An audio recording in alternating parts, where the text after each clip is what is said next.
আমি যখন বাড়িতে কোনো কাজ করতে যেতাম তখন আমার বাপ আমাকে বলতো, বেটা আমার পরে করিও।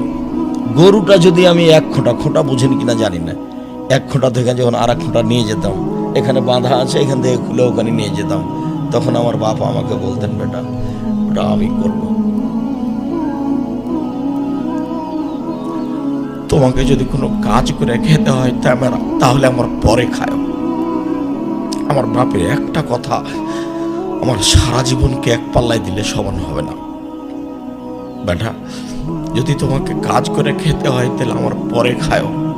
আল্লাহুম্মা গফিরলাহু ওয়ারহামহু, আল্লাহুম্মা গফিরলি আবি উম্মি ওয়ারফা দারজাতাহু ফিল মাহদিন ওয়াবসলাহু ফি কবরিহি ওয়া নাব্বিরলাহু ফিহি। যখন আমার আব্বা টাকা পাঠাতেন ইন্ডিয়া, তখন আমার ছোট বোনকে দিয়ে লিখে নিতেন। লিখা থাকতো সরিষা বিক্রি এত টাকা, কালাই বিক্রি এত টাকা, ধান বিক্রি এত টাকা,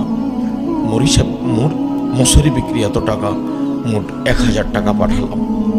7-8 দিন যাবৎ আমার এই খেয়াল থাকতো আমার আব্বা 1000 টাকা জমা করতে অনেক পরিশ্রম করেছে।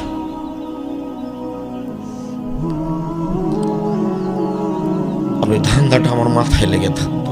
আমি কোনোদিন ছাত্র জীবনে দোকানপাটে বসে, স্টলে বসে খেয়ে সময় কাটাইনি। ছাত্র জীবনে অনেকদিন অভ্যাস ছিল একদিন সিএম থাকা, একদিন এমনি থাকা। আমি মনে করতাম আমার বাপ তার নিজের উপার্জিত সম্পদ খুব কষ্ট করে উপার্জন করে ছেলেদেরকে পড়াশোনা করাতেন। এটা আমি খুব ভালোভাবে বুঝতে পারতাম। সম্মানিত দিনী ভাই বোন, যা উপার্জন করছেন এটা ছেলে মেয়ের পিছনে খরচ করার চেষ্টা করবেন।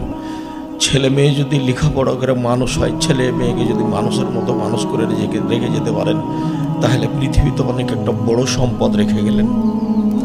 আর টাকা পয়সা রেখে গেলেন, লোন নিয়ে বাড়ি গাড়ি করলেন, মরার পরে আর জানাজাই হয় না, ছেলে মেয়ে সব মারামারি করে ভাগ করে নিল। কি করলাম জীবনে? যার কারণে আল্লাহ রাসূল বলছেন, তুমি তোমার খরচ তোমার ছেলে মেয়ে থেকে শুরু করো, এতে তুমি নেকি পাবা। তুমি তোমার পরিবার থেকে শুরু করো।